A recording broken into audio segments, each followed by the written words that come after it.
Para empezar, se crearon las clases bases para este proyecto. Esto se refiere a dibujar usando primitivas las figuras que serán usadas como objetos dentro de las clases principales. De forma ilustrativa, se creó la clase ejes, donde se dibuja una línea marcando los ejes de coordenadas X, Y, Z, asignándoles un color RGB respectivamente para poder asociarlas rápidamente con su eje. Una vez creada esta clase, se comenzó a realizar el proyecto. La primera clase que se creó fue cuernito. Dentro de esta se dibujaron dos cubos, uno sobre otro y una pirámide, encima de los dos cubos. Posteriormente esta clase será usada como objeto dentro de las clases principales. Otra clase base del proyecto es huesos, donde con un cilindro y 4 esferas se da la impresión de crear un hueso. Asimismo se creó la clase caparazón, donde se dibuja el exterior del barco usando cubos en forma rectangular y cambiando su posición hasta lograr la forma de la carcasa del barco. Los pilares fueron creados usando la misma lógica, un cilindro sobre otro con radio cada vez más pequeño. Se hizo un ciclofor para ubicar esferas pequeñas rotándolas respecto a Y. Este proceso se repitió hasta lograr el pilar formado. Las barandillas se crearon con un valor de entrada que determina el número de pilares, para poder agregar o quitar pilares según convenga. Otra función con un valor de entrada es la que usamos para dibujar las escaleras. Y como se podrán imaginar, el valor de entrada determina el número de escaleras.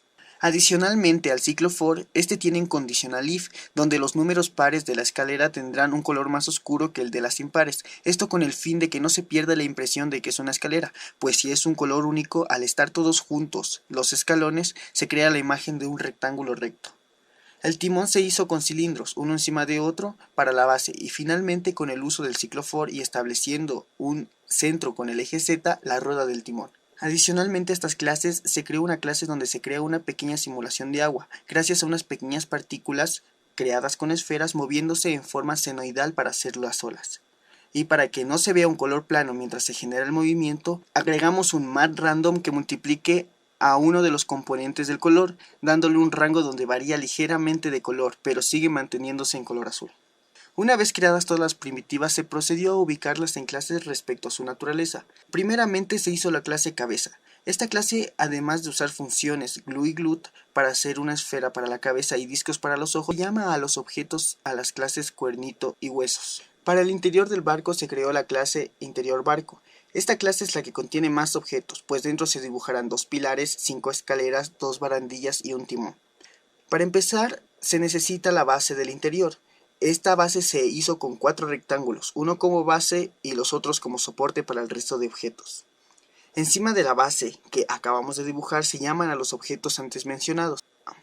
Cada uno de los objetos fueron rotados, escalados y trasladados para lograr una mejor imagen. Ahora que tenemos toda la estructura del barco, podemos unir todas sus partes en la clase barco, en la que se creará un objeto cabeza, caparazón e interior. Cada uno de los objetos tuvieron que ser trasladados y escalados nuevamente para que correspondan a la misma escala, pues al estar hechos en clases diferentes no se tuvo en cuenta el tamaño de unos respecto a otros. Eso provoca que unos elementos eran mucho más grandes que otros. Para finalizar, en la clase principal, Sunny, ubicamos el barco, el agua, la aleta de tiburón, que simula una aleta de tiburón que se acecha al barco a una distancia prudente.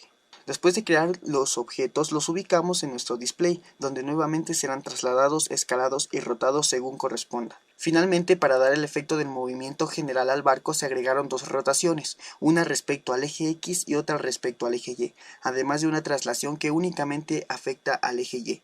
Esto da la impresión de que el barco está flotando. Cuando se terminó de crear el escenario, se procedieron a colocar las cámaras. Gracias a eventos de teclado y a la función glue lookat, la cámara cambia su naturaleza según la tecla que se oprima. Habiendo 6 opciones, tenemos las siguientes opciones. 1. Cámara estática en un punto alejado del escenario. 2.